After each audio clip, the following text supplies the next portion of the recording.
Yeah, on Main.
I know what this is. Exciting. I'm super pumped for you. Oh, I was there bit pieces. I don't know. Yeah. He recounted that. The whole story. It was, well, I just heard bit pieces, so I really don't know like that. Well, it was a mess myself. You know, you're the guy in charge of the ball guy now. That's right. That's what I said to him. That's what I heard. I don't know where she puts it. But I think it- Your name, my cousin. All right, we're gonna call the meeting to order. Roll call, please. Barkley. Here. Beck. Present. Barry. Present. Heller. Heller. Kessel. Yes, here. Coomer. Here. McCollum. McCollum. Murphy. Am I still connected? Here. Yeah. Sorry, Lisa, I started without unmuting it. We're doing roll call. You're coming up. Black. Present. Sloan. Here. Southwood. Present. Spangler. Thompson. Here. Widger. Here. And Williams. Here.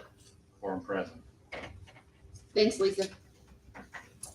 Okay, we have 3 sets of meeting minutes to approve. I'd first take a motion to approve our emergency session on November 30th, 2022. I'll make a motion. Barry, second.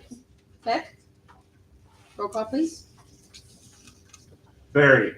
Yes. Kessel. Yes. Coomer. Yes. Murphy. Yes. Black. Yes. Sloan. Yes. Southwood. Yes. Thompson. Yes. Widger. Williams. Yes. Barkley. Yes. Beck. Yes. Motion carried. Our next set of meeting minutes are from our reorganization session on December 5th. Take a motion to approve. Southwood, second. Coomer, roll call, please.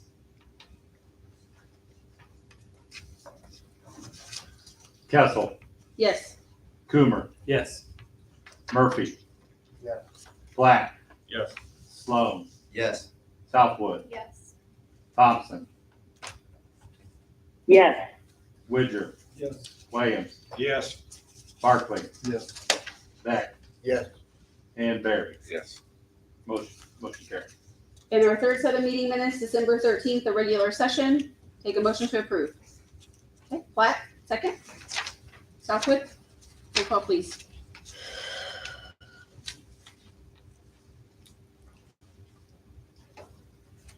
Coomer. Yes. Murphy. Yes. Black. Yes. Sloan. Yes. Southwood. Yes. Thompson.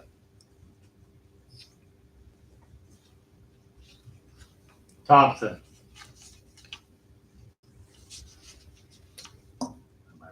Lisa, Thompson. we lost her, it looks like. And we lost her. Widger. Yes. Williams. Yes. Barkley. Yes. Beck. Yes. Barry. Yes. And Kessel. Yes, Motion carried. got ahead of myself. We're gonna stand up for the Pledge of Allegiance.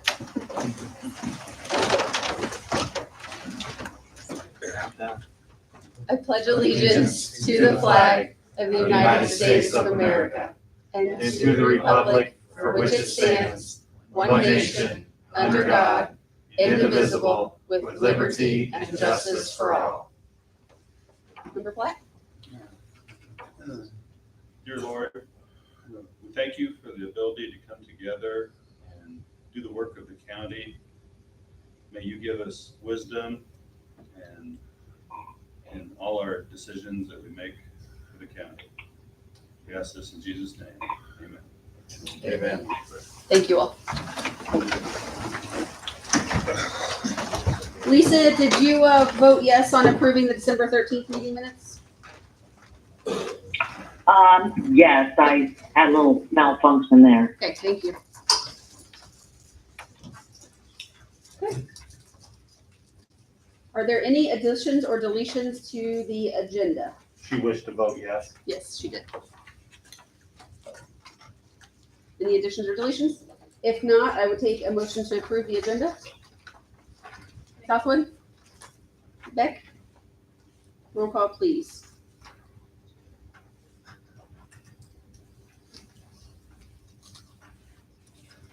Murphy. Yes. Black. Yes. Sloan. Yes. Southwood. Yes. Thompson. Thompson.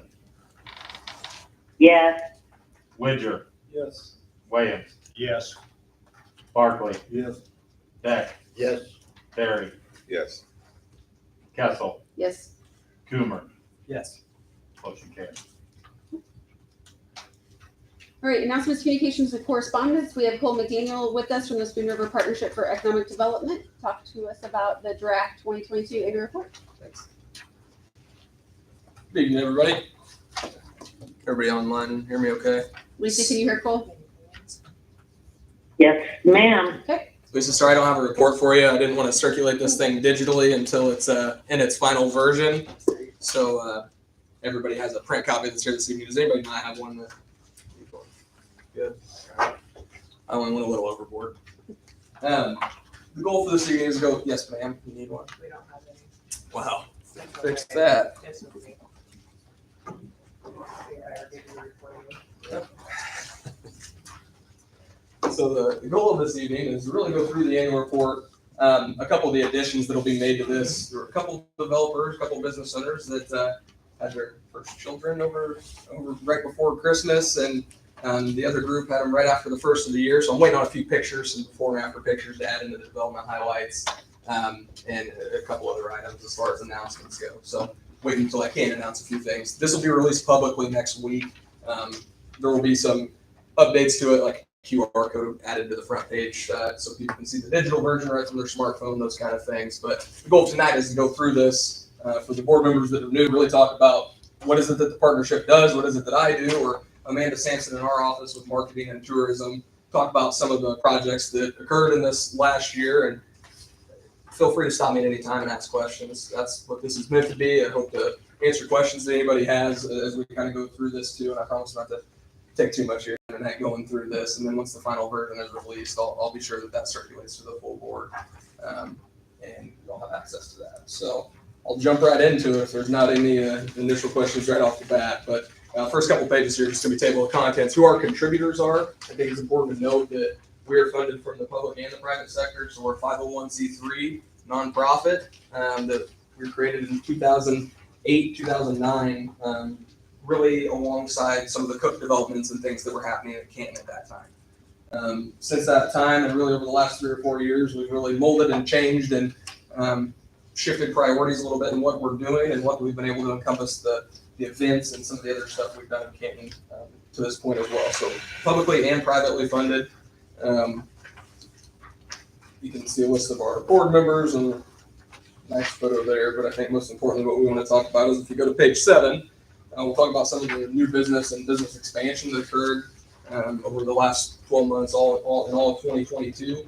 So total projects that we helped assist with directly. There's obviously a lot of things that happen in our communities throughout the county on an annual basis that we're not involved with, and that's great too. We hope there's all kinds of people out there that can go do their business project, accomplish it, and never have to call our office. That's great. We need that along with the other groups that we are helping. So some of it's a little bit of help, some of it's a lot of bit of help. It just depends on the project and the scope of what they're doing. But total projects, 23, new businesses open, 9, and expansion projects completed was 5. Jobs created was 185, which was about 100 shy of last year, but last year we did have the Cook Medical expansion where they added 100 jobs in Canton. And then jobs retained 60, and those are jobs that are retained through the expansion of an existing business or relocation, things like that.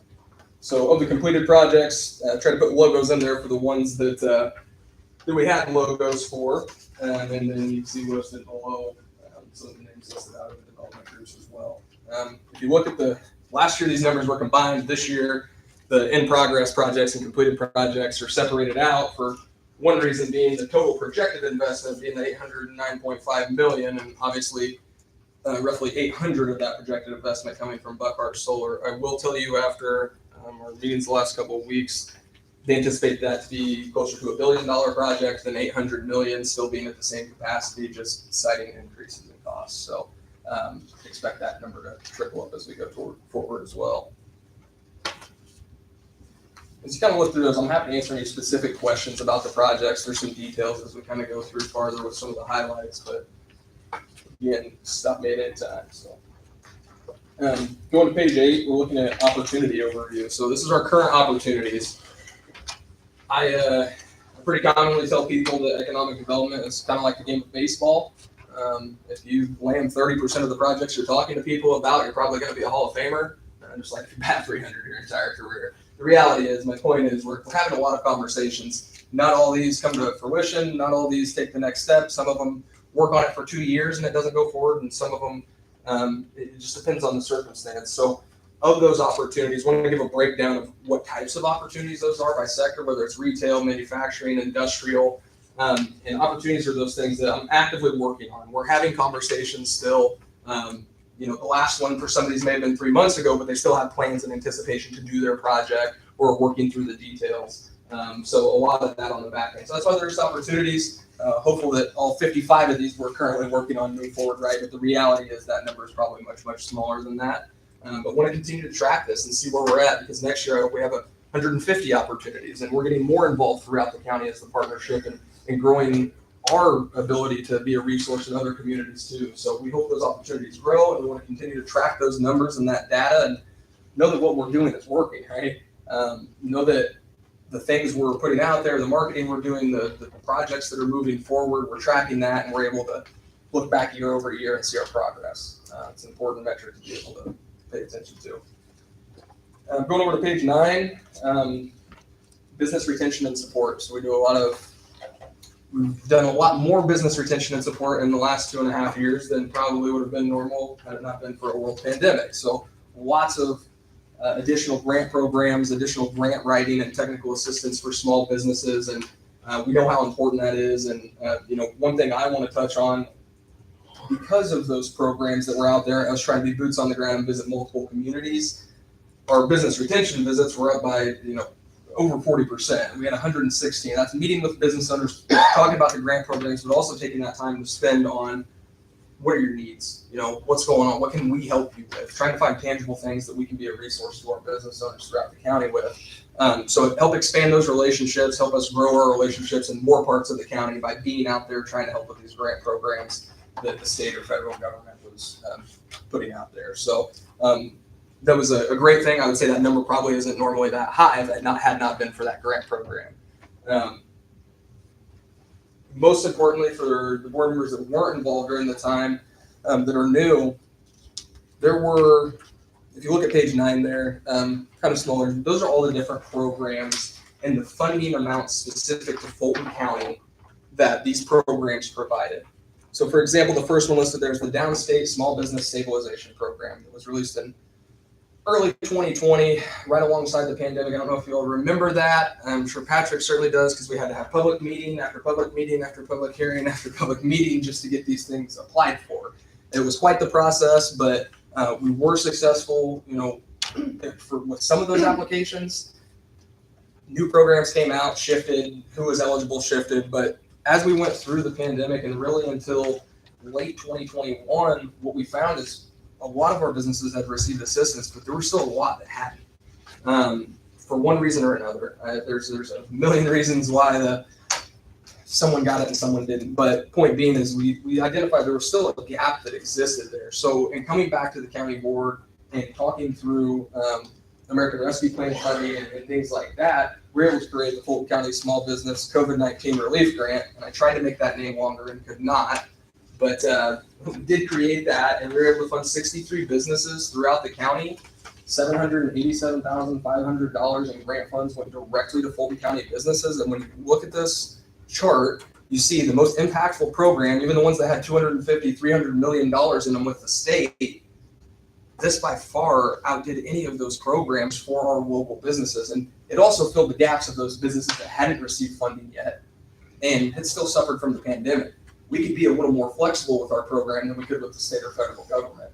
And being able to help businesses out in that fashion, I can tell you I can't tell you how many, but I can tell you a handful of those 63 businesses would not still have their doors open had it not been for that program that helped them get to that next step, kind of get out of some of the restrictions and lockdown situations, things like that. And I've seen a great turnout because of it. So for those, I'm going to try to recirculate some of the information that's been shared over the last 6 months as far as the presentation on the breakdown of that program. Some of the other things I put together for new board members that maybe haven't seen that yet, and just kind of recirculate that information with the report when that time comes next week. That way we can go through and review all that. But just want to say one more time, the support from that, the program, being able to pull that together, the board and everybody involved with that, elected appointed officials, everybody deserves a huge pat on the back and a round of applause because it was one of the most impactful programs I've been involved with. You see it because it's all your local businesses throughout the county. You get to see it firsthand and help these folks out. And that's only done because the county supported that program and supported the funding for it. So it was a very impactful thing. And another couple things that'll be included in the annual report are some testimonials from that. So I give people deadlines on testimonials, and they're doing a nice thing by writing it. So I figure I give them a couple extra days and we'll get this included in there. But and then going to page 10 and through the next few pages, this is where you'll see some additional development highlights added. Won't go through each one of these and individually, but you can read through the development highlights. Obviously, Buckhart Solar and their solar project out near Duck Creek. Arby's in Canton, the before and after, talks a little bit about the project. Cup of Canton, which is a coffee shop. The Wayne family owned the China Inn Buffet restaurant next door, and we're at the age they wanted to a little less chaos than maybe running the buffet. So opened up the coffee shop, did a complete renovation in there. Looks great, and they're doing really well. So I was glad to be able to help them out and get things going, including the new construction at the Linex facility on Alder Street in Canton. It's out near the Ford dealership. Another development highlight down in Vermont, in the southwestern part of the county here, is you can see the existing cultivation center and the new construction of the national headquarters for Nature's Grace and Wellness. They have built their national headquarters down there, and they have all their executives and folks working out of that building. So an additional 60 jobs that are down there in Vermont to go with the 220 that are currently employed at the cultivation center. So you can kind of get an idea via the pictures there what some of that expansion has looked like and how they're continuing to grow there. Another one to touch on, Graham Health System did buy the former Family Video building on 5th Avenue in Canton, and will renovate that to be their convenient care location. Excited about that. It's a very visible corner, real high traffic count, and Family Video and the group was in a position where they didn't really want to sell these buildings. So long story short, I'm glad we were able to get it into new ownership and CGHS do a project there. So something else to see, jumping into the marketing and tourism side, and Amanda's not here this evening, but our marketing and tourism director is Amanda Sampson, and she's been with the partnership for over 4 years now. Your visitors guide, your communities, dining and shopping guide, all of the really nice printed material you see that's coming out of our office has absolutely nothing to do with me. That is Amanda, and she is phenomenal at it. What we're able to put together and update she's made to the visitors guide and community and dining and shopping guides for Canton, we hope to extend that and work on some of those things in our other communities too, as far as a unique dining and shopping guide. Maybe it starts as a small brochure, but working with those communities to help get some of those materials put together and start to build around those things. So you can see total page views, where our top 3 users are visiting from. When this is a digital version, you'll be able to click on each one of these on the left-hand side of your page, and it'll take you right to the digital version, so you can come through it on the computer or on your smartphone. But it talks a lot about how many we distribute, things like that. I will tell you, we were talking about a little bit down here.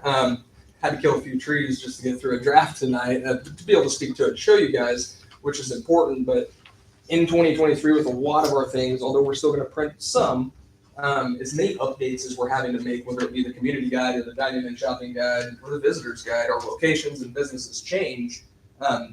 We're going to shift to that digital format as our printing prices have increased by about 500%.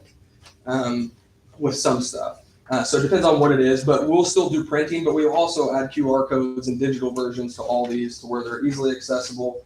We're going to put them at hopefully some prominent locations throughout the county to where it's whether it's a part of the park or Lake Canton, that it's in there with some other information and somebody can pull it up on their smartphone and access any of these materials as they're visiting our county. And then we have the CantonIllinois.org website listed. The partnership actually manages that website alongside the city. So that is the City of Canton, the Spin River Partnership, the Chamber, the Heritage Center, Main Street, somebody else. There's quite a few folks, organizations on that one website. But we manage that, are making updates, tracking the data behind that, and went through that website update and redesign with the city about 18 months ago, and we're able to pay for that via some grant funding that we applied for. So jumping over to 1819, I'll let you guys read through that too. Canton Main Street is under the umbrella of the Spin River Partnership. I'm happy to say as of December, they're officially their own 501c3 organization. We got all that established. They've been around for 10 plus years, but now have officially become their own organization. They have their own board, make their own decisions financially, but we're kind of their staff. They can help support because they can't hire anyone. So Amanda does a lot of the help with the event planning and the 5 recurring events that we have each year. And we're happy to get Glacial Golf back this year. So Glacial Golf will occur in February. That includes 12 of the bar restaurants in Canton that built their own golf hole. We provide shuttle buses that day. And I haven't been that plugged into it because I started 2 weeks before everything shut down for a world pandemic in April of 2020. So I have not been a part of Glacial Golf since I've started. I'm excited to do it this year. I know it's always a big boost, especially this time of year for the bars and restaurants that are included in that. But then also on the other side of that, the Kids Fest, Farmers Market, which is every weekend throughout the summer, Scenic Drive, Art on Main, and Christmas Walk are also annual events that we're doing through Main Street and Canton. It's free events to the local community. So happy to continue being able to do that. One other thing I'll mention, this is the brief overview, but the Canton Business Development District, this was created in Canton over this past year after going through about 2 years of field work, boots on the ground. We're collecting data, trying to identify what our gaps are, whether that be in stabilizing a downtown building or getting development on the north end of town or being able to demolish an old building that needs to come down. There's always this is what we want to do and this is how we get here. And usually in between that is something called funding, which usually gets you there. And, in going through that and being able to get the data to show this is what we need to do to be able to do X, Y, Z. We're able to get community support, elected official support. Everybody's on the same page because we know what the priorities are with this district. We know exactly what we're going to be spending the dollars on and how that benefits not only existing business owners, but how it benefits the overall environment, the business environment itself. So a lot more will be coming out about this. I'm working very closely with the City of Canton and their officials and decision makers on what this process looks like from application to completion. I can tell you I'm excited for my 1 o'clock meeting tomorrow because we have 15 business development district applications that are complete and on my desk that we are going to review and have to go through tomorrow. So my hope was by May we'd have 10 or 15 applications, and here we are in the middle of January. So we've got to get some things in gear as far as getting some processes and things set up with the City of Canton, but it's all for good reasons. We're going to have to bust our butts for good reason because we have a lot of applications, a lot of development that wants to move forward, that has a great opportunity to move forward right now and really benefit not only the tax base and our communities, but the overall aesthetic of downtown. The projects that are moving forward are really exciting, and as we continue moving along, I'll continue to update everyone as I can on what those are. So a little bit more on page 21 about what it is, how it's different from a TIF district.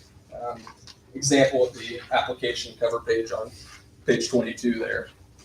And then I'll be adding some announcements and what our priorities for the year will be. I can tell you one of those will certainly be growing our presence throughout the county and trying to do that over the last year for sure. But as we grow as an organization, being more involved in other parts of the county is going to be just as important, because for me to say you need to do this in a Lewistown or that in a Cuba or this anywhere else without being plugged in and having conversations and getting information from boots on the ground, the people in the community, right? you can't make a recommendation that makes sense without that data. So being more involved, getting more of that feedback, and being able to put some strategies in place, especially for our smallest of communities that don't have staff. I mean, even City Canton doesn't have an economic developer on staff, right? You know, I play that role, but point being is typically in our rural communities, to hire an economic developer and have them on staff, it typically doesn't happen. So who's having these conversations if not, you know, the partnership or, you know, with the business owners? And being that, you know, at its simplest level, the last thing I'll leave you with is at its simplest level, my role with the partnership is to be that conduit between the public sector and the private sector, between you guys, the city, Canton Council, you know, my board, and our business owners, and our residents and community members and event goers, tourists, all those things. So we're getting real feedback and information on what we're doing. Is it working, right? Is what we're doing working, first of all? If not, why? And how do we address those things? And how do we focus on growth? I mean, for me, as we're talking about solar projects, ethanol plant, whatever it is, as we're talking about these projects, it's so important that we're focusing on growth, because I can assure you, whether it's this county or the next one over or anyone in the entire country, expenses aren't going down. As a county, as a city, as a village, a township, expenses are continuing to go up, and they will continue to do so. So if we're not focused on growth, we're going to have a hard time continuing to fulfill our budget needs as we move forward. So that's the one thing I would leave you with, is if we can focus on growth and what do we look like 25, 30 years from now, you know, that's really the plan. What's this long-term strategy where we can get some early wins and short-term wins, but have the overall, what's Fulton County look like 20, 30, 40 years from now as well? And how do we make sure we're, you know, doing everything we can from the partnership side to help it grow and grow the way that is a priority to all of us here. So I'm happy to answer any questions. I'll quit talking at you. Any questions for Cole? Thank you, Cole. We appreciate your time. All right. Thank you. Thompson, Thanks, Lisa. Thompson. Yes. Oh, Thompson, you have a question? Well, it's not necessarily a question. We have a resolution in our consent agenda tonight for the support for energy transition community grant that I understand that Cole is working on with some of our other elected officials, and I just wondered if he wanted to add anything to that. Absolutely. Thanks, Lisa. Yeah, we'll add, we've been working, there's a program through DCEO right now that has to do with coal transition communities, energy transition communities. So working through the weeds of all that, but we'll be submitting a phase one on behalf of the county. I've been working with Patrick on that. And then on behalf of some of our other taxing districts that were impacted by the closure of the power plant. The idea is that there will be some grant funding available for each one of these taxing districts through a phase one process, which is a set amount. And then after that, we will apply, if we choose to do so, via the county for some of those additional grant fundings through the state. So I will give you some more information as it comes out, and just stay on your balance board because it can change every 12 hours. So. Thanks, Lisa. Anything else, Lisa? No, thank you. Okay, thanks, Cole. All right, moving right along, we have a proclamation regarding the Fulton County disaster proclamation. Unless anyone wants that read out loud, I would take a motion to approve. Murphy, second. Southwood. Roll call, please. Platt, Yes. Sloan, Yes. Southwood, Yes. Thompson, Yes. Widger, Yes. Williams, Yes. Barkley, Yes. Beck, Yes. Barry, Yes. Kessel, Yes. Coomer, Yes. Murphy. Yeah. Motion carries. I do not believe we have any public remarks. I'm done. The consent agenda. I get a motion to approve the consent agenda. Platt, you get a second? Beck? Mr. Heller has arrived. We are approving the consent agenda, Mr. Heller. Roll call, please.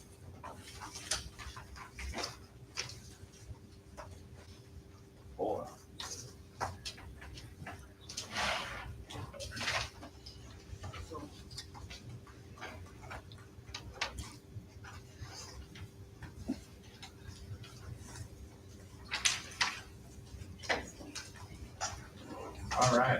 Sloan, Yes.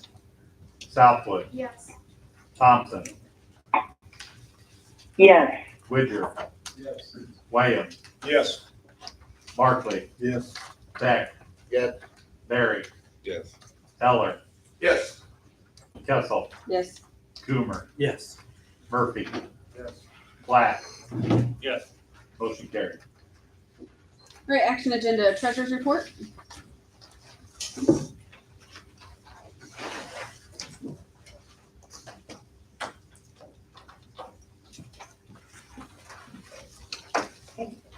Excuse me. Good evening, everyone. Going to start off and highlight the December financials. For County General, the revenue total was $992,242.08, with an expense total of $607,012.39. Those numbers are a bit skewed. The clerk's office hadn't received the premium for insurance yet, and that's a pretty sizable payment that is made every month. But as soon as maybe the clerk's office gets that invoice, we will pay it. So more than likely for January, there'll be 2 premium payments. In December, there wasn't the one. So that ended up with a surplus of $385,229.69. First month of the fiscal year, we're not doing too bad. Any questions on County General? Okay. Moving right along, the next is that fund status report that breaks out each fund, really condensed down for you. Here's the meat and potatoes of the reports. The 4-page is your overview. So each of the now 100 funds that we have, you can go through those reports and see in terms of receipts, disbursements, or transfers, what is happening.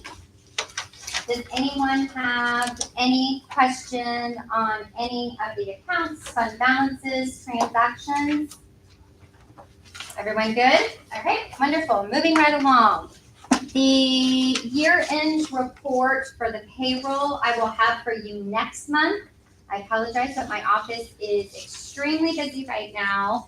It's January 1, so that means W-2s have started, and employees like to get them as soon as possible. So I believe we have either 303 or 308, I can't remember. We have a lot that we're proving, and we get our eyes on every single one of them. So as soon as the priority of W-2s gets done, gets dispersed in that, I will provide for you an overview of all things payroll related, which is calendar year of what occurred with the county. So in terms of salaries, what was paid out for the departments, and also the employer's cost. With that bit of salary and employer's cost, we have started something that we implemented, I believe I did last year, the year before, where with the W-2s, the employees will receive an employee benefit letter. Within the contents of that letter, the top part is wage information. The lower part is the employer contribution. So the employer's contribution for health insurance, for pension, and for FICA and Medicare. So it's just nice that it's a good reminder that there's a bit of benefit besides just that hourly wage for working with the county. Moving right along, anyone have any questions on that? All things payroll, super fun. Next is, I talked about the W-2s, the employee benefit letter. The last thing I want to address is the audit is going on. It is going extremely well. We have 4 auditors that have been blessed to work with. The last couple of days, they will be here on site all week. We do have some department heads, they're out of the office and different things, so they won't be able to have that face-to-face contact that they usually like to have. But obviously being adapted and getting hold of somebody who may not be present, good thing there's technology. So those follow-ups will happen.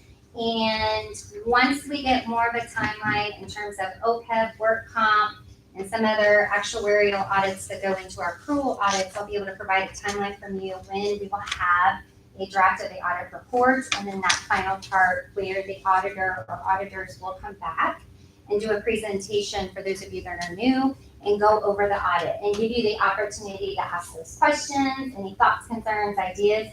You will have the opportunity to have one of the individuals from our audit company that will come and provide that for you. So any questions, any concerns, any thoughts?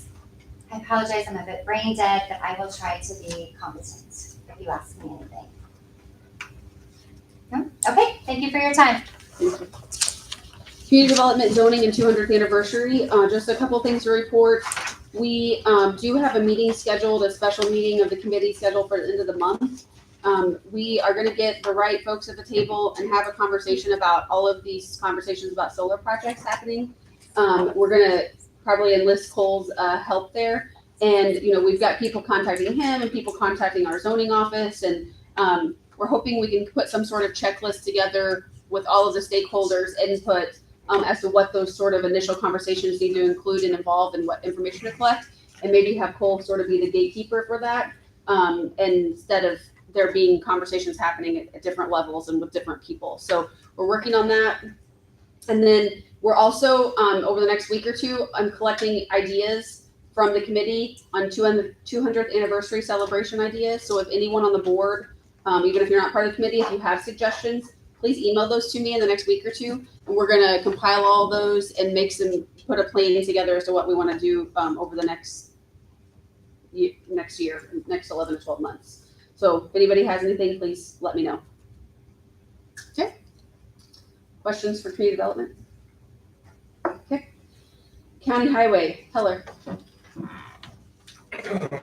So right now with the weather, they're basically cleaning up ditches. They're doing some trimming on trees around corners, around bridges and so on. And then we do have 2 resolutions we'd like to pass that are going to be on the County Highway 15 over by Chevro Church, Ellisville, Bushnell area. It's basically a cut through road that needs to be addressed before it gets where we can't fix it. So being a little proactive, trying to handle it now. I believe those resolutions were passed in the consent agenda already. Already on that. Okay. I think we did. Any questions for Chair Heller? Nope. Okay. And I flew to get here. Thank you for joining us. Really fast. Health Committee, Member Platt.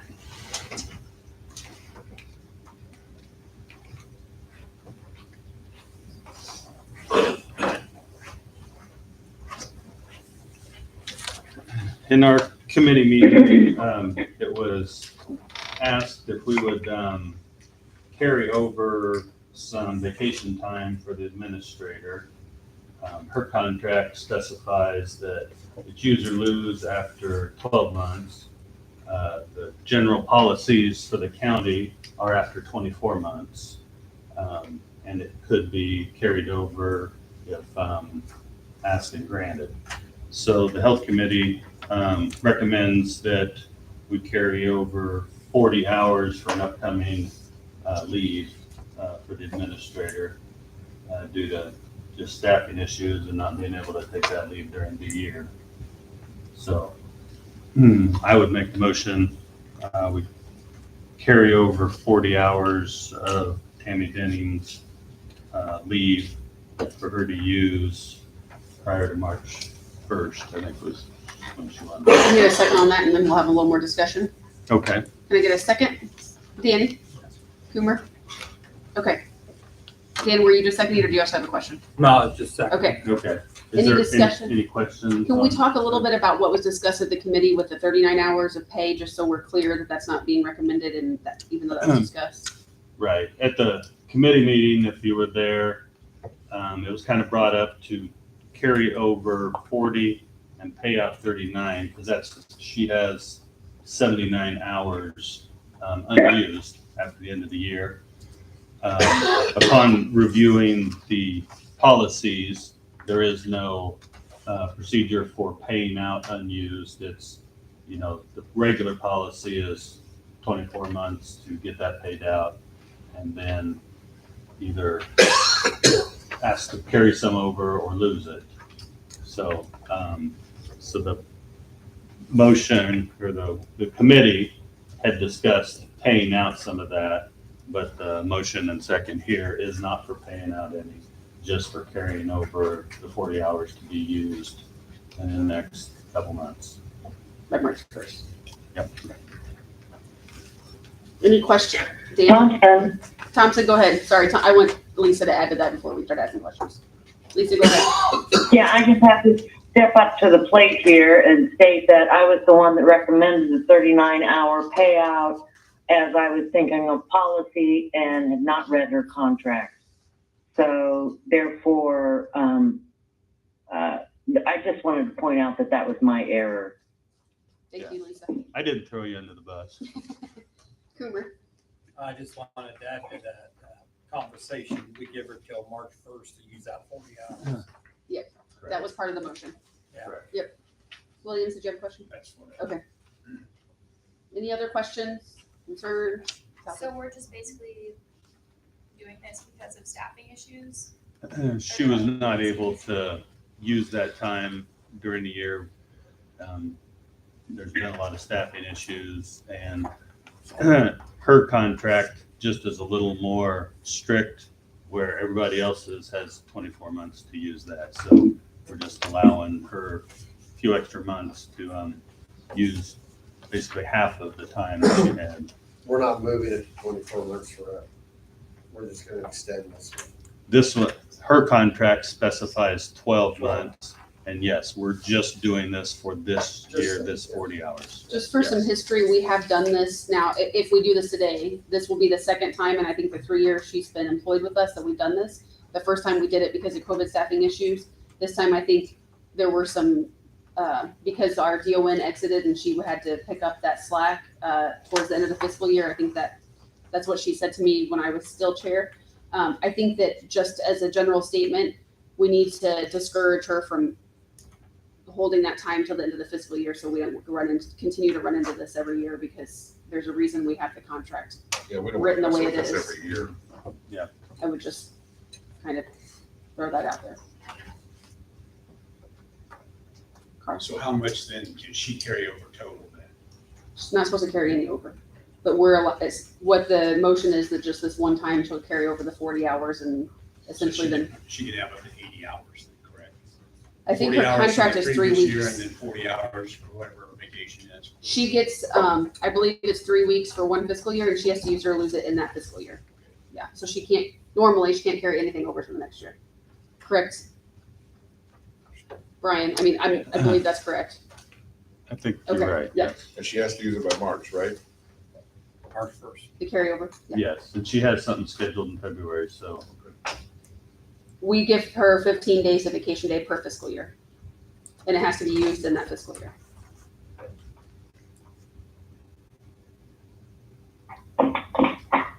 Any other questions? So the motion on the floor and the second is to allow her to carry over 40 hours of her unused time from fiscal year 22 to be used no later than March 1st, 2023. Is that clear? So everyone knows what we're voting on? Clerk, is that how you recorded it? Yep. Okay, just want to make sure we're all clear. Anything else? Okay, roll call, please. Southwood, No. Thompson, Oh, yes. Widger, Yes. Williams, Yes. Barkley, Yes. Beck, Yes. Barry, Yes. Heller, Yes. Kessel, Yes. Coomer, Yes. Murphy, Yes. Platt, Yes. Sloan. Yes. Motion carried. Thank you. And then the other thing we discussed was putting out an RFP for replacement of the Wander Guard system for knowing when people exit the doors, and that should be finished up here and getting sent out. Any questions? Thank you, Chair. All right, Finance, Insurance, Personnel, Legislative. Member Thompson.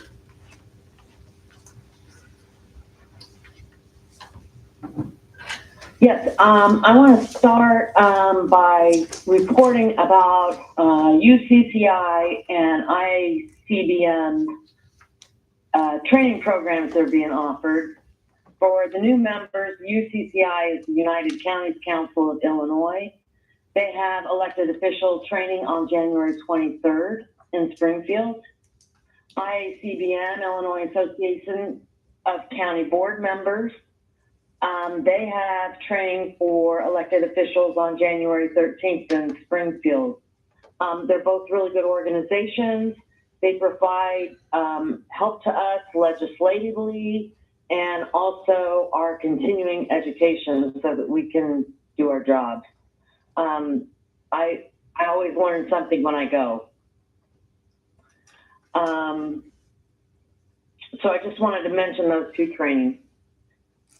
Next is the amendment to the rules of order. We have an amendment for 2022, 2024. I'm going to go ahead and hit some of the highlights of the changes. We added article and section numbers so that we could refer to them. We made it more gender neutral. Substantial change was Article 4 under quorums, where we added a quorum for a committee of 3 and 4 and corrected a majority of a quorum from 5. We also made quite a few changes to Article 10, defining standing committee language.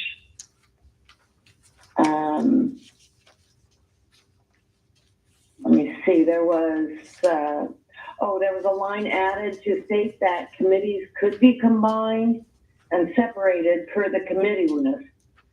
So that in the future, as we combine and separate committees, we don't have to revise the rules of order for those changes every single time.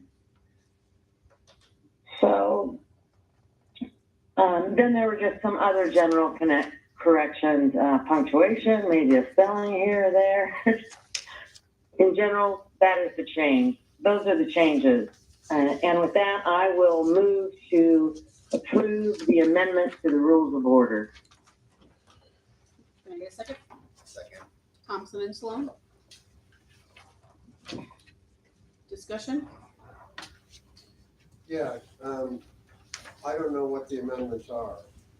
Normally we italicize them so the members can actually see what was changed. Lisa, I think what Joe's saying, I don't know if you can hear him, is that in the rules of order that are in our packet, it's not clear exactly what was changed. It's not showing the track changes. I don't even know what I'm voting on. Yes, can I just say it should have shown the track changes. It did not. Should we table this till next month until you can get the changes so the members know what they're voting on? I honestly do not have any problem with that. I would have rather the other version went out. So I don't have a problem tabling this till next month so that you can see what the revisions were. Okay.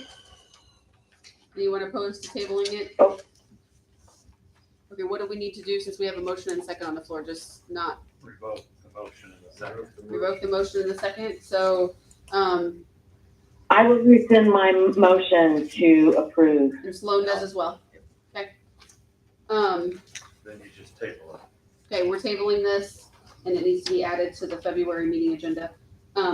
Lisa, while we're at it, on page 3, under the vice chair section, it still says chairman instead of chairperson. Okay.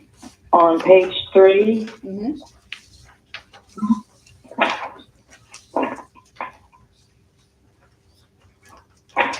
Okay, I'll mark that and fix that. Okay. Any other discussion on rules of order? All right. Table? Okay. You can keep going, Lisa. All right, next is the 2023 training requirements. We sent these out. What's going to happen is we'll send out a memo to all the department heads that shows the training that we are required to do.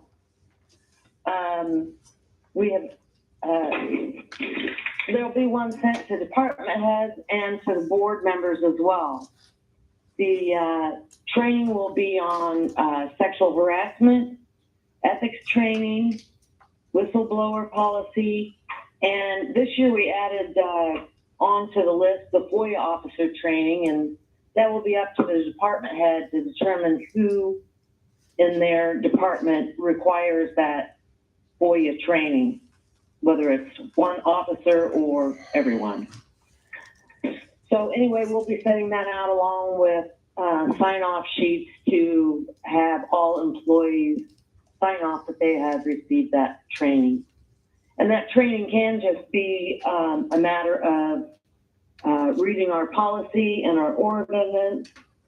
The sexual harassment does have options for YouTube training as well. We'll be sending that out to the board members. The board members are also required to do the Open Meetings Act training. And although, it's not like we can fire an elected official for not doing their training, it is highly recommended that everyone does do this training. And that's just about it on the training. That was just an announcement, actually. So we don't need to vote on anything on the training? No. Okay. I mean, we could I could move to say that the training requirements will be sent out to all departments and elected officials. And everyone's encouraged to complete those? Yeah, yes. Got a first motion on the floor and Southwood seconds it. Roll call, please. Who was it? Thompson and Southwood.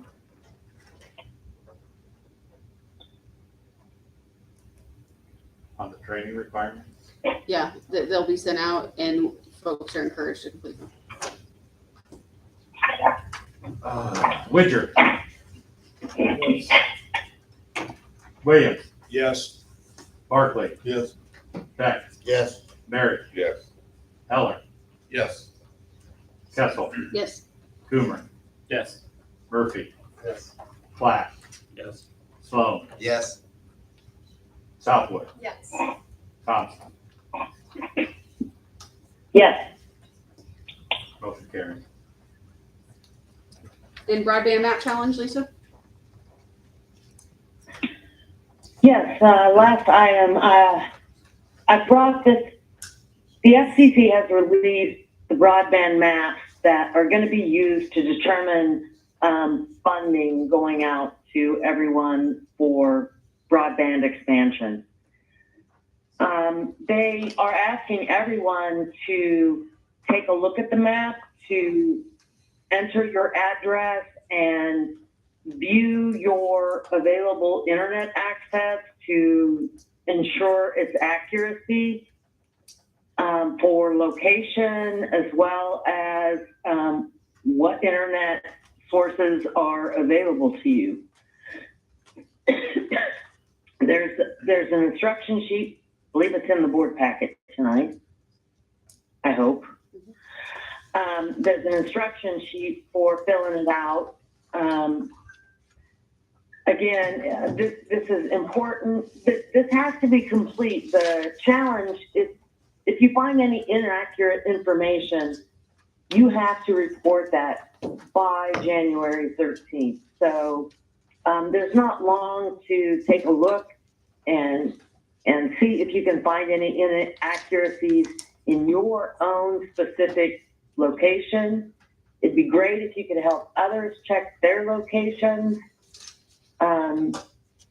Anyway, I think the internet for all is very important. And although the deadline for January 13th for challenging the map, we will continue to update Illinois broadband maps in the future. So it's still a useful tool beyond January 13th. And that page that has the specifics is the last page of your board packet. If you're looking for it. So Lisa, are you wanting a motion that we, what would be the motion for this? I don't know. There actually isn't any motion. It's really, I put it on as an action item because I wasn't sure what was going to happen at the time that I started working on it. Okay. But it's really just a request to all the community to take a look at the FCC broadband maps and check for accuracy for your own self. There's a link on the website. If anybody wants to get to it electronically. Clerk said there's also a link to information about this on our website. Yes, Patrick was so kind to put that on our website today. Okay. And that's the end of the FCC broadband map. Any questions for Chair about the FCC broadband map or anything else you discussed for finance? Okay, thank you. Moving right along, property court, Thank you. public safety and campground. Member Williams. Couple things, as far as property, originally we were scheduled to meet with Bill Smith last Tuesday and do the tour of the courthouse, jail and stuff like that. But with it being the holidays and stuff, we didn't know what the weather was gonna be, we postponed that, to be able to set a new date for that yet. Something was brought up under property, and with Patrick being here, maybe he knows, where are we standing on the Dollar General building? Do you have any updated information? Yeah, I just got an email at 5:00 tonight, from Mr. Palin. He's supposed to have another, he hasn't declined our offer, but he was honest with us when we met and said there was somebody else interested and they're about to make an offer. So he asked, do we want to match the offer? And so I said, well, once you get the offer, you let me know what it is and I'll take it to the board. So I might bring that to you guys next month. If it's something that needs to be expedited, I'll ask Chairman Spangler or whoever if you want to call a special meeting to see if the board's interested in moving forward on countering his offer, countering the other party's offer, or if we're firm at the offer that we previously made. So yeah, that's good timing, Carl. That was Let me ask a quick question then regarding that. Then our offer was apparently made public, correct? So whoever would be bidding or making an offer knows our offer, correct? Yeah. Yeah. Well, yeah, because we voted on it after executive session. So yeah. I don't know if we said what it was for, but I think, It was in the budget, it was added to the budget. Yeah. Yeah. Yeah, it's public record. So I have a hunch on where the other guy is going to be at, and I think it would behoove us to meet again. I don't think it's going to be an astronomical difference. No. But I'll report that when I get it. Okay, that'll be fine. Nothing as far as courts or public safety. Moving on to the campground. Long discussion the other night, last Tuesday, with this, some tax issues. We've been paying some taxes on some farm ground that we were not receiving any cash rent, which sounds terrible, but when I look at what we're paying for 674 acres and like a little less than $9,000, and we pay ourselves.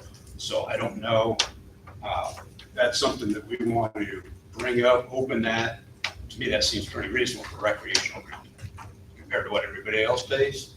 Very, very reasonable. So, and we're paying ourselves, so I don't know if that's an issue. There's an old house out there. At some point, the campground committee and anybody else that wants to is going to go out there and take a tour of the campground. So for the ones that's never been out there or whatever, we need to kind of set that up. Yes, Patty. Well, just to put in the thought, we're not just paying ourselves. But we're also paying the other districts that levy against that land. So we're only getting a percentage of that 9. Correct. So. Correct. Carl, Yes. a question. The amount that is spent on those taxes, is that figured in as an expense for the campground when figuring the profitability of the campground? I would say so. That should go into showing that we're not making a profit off of it. Just like not making a profit. So that's the whole deal with campground and MSD. We can't show a profit. If we do show a profit out there, then we have to pay them back. 25%. Yeah, I think so. It's 25%. And like I say, it's a 39-year lease. We're kind of starting to go over this lease a little bit and maybe talk to some different people involved with, I think Laura has a connection. I talked to a couple of the MWRD commissioners yesterday. And that's, I refer to it as MSD. I mean, it's technically water reclamation. Yeah. It's called water reclamation. Other than that, I think that's kind of sums it up. I wish we could show how to make a profit and not lose that. John's got some ideas he kind of spoke to me a little bit about, but I think we need to sit down and look that over and kind of maybe expanding some camping areas and stuff out there. And he's talking about some trails and stuff like that. So As Chairman Spangler and I have discussed, we have we've had turnover on our board and they've had turnover on their board, and correct. it's a good time to just sort of re-energize that partnership. Yeah, like I say, it was a 39-year lease. When that was entered into, we had a different state's attorney. They had different attorneys and stuff like that. So, but I don't want to make it where it's a burden on Justin. You know, he's got his hands full of criminal acts. So hopefully we can work something out and then him have approved it. So other than that, I think that's it. If anyone have any questions. That'll be all. Thank you, Chair. All right, I do not think we have anything from miscellaneous. Anybody? Okay. Nothing for executive session that I'm aware of. I do think we have a new face. Mr. Ford, would you like to introduce yourself? I don't know if everyone knows you. I'm Lieutenant Ford. I'm just sitting in for Sheriff Wood because he's sick right now. So I just wanted to make sure he wasn't going to miss anything important. I've been over the sheriff's office for a while. I know a lot of people here, but that's me. Thank you. Anything else? Speak now? If not, I'll take a motion to adjourn. Make a motion. Toomer and Barry. Before I do, Patrick, did I miss anything? Good. Okay. Roll call, please. Barkley. Yes. Beck. Yes. Barry. Yes. Heller. Yes. Kessel. Yes. Coomer. Yes. Murphy. Black. Yes. Slow. Yes. Southwood. Yes. Thompson. Thompson. Yes. Yes. Widger? Widger. Williams. Yes. You are adjourned. Thanks, Lisa. Thank you.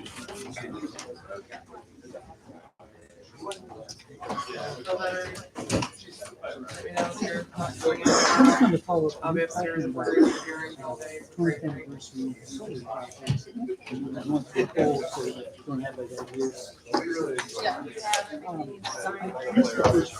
Yeah, just solar projects. Well, I'll start with solar projects. Some people are contacting. Some people are contacting. I feel like there's conversations today about the different individuals about different solar projects, and I think they really need to have a meeting at the beginning and sort of go through the basics before they get to a level where we start meeting with a bunch of elected officials and county boards. So we're going to have a meeting to discuss what that should look like and kind of what questions need to be asked so we can see if there's actual viable questions. And we'll just agree on how we're going to be as part of the conversation. So we're going to meet and discuss what questions need to be asked, what information needs to be collected, so we kind of have that entry level. Yep. Good night. You too.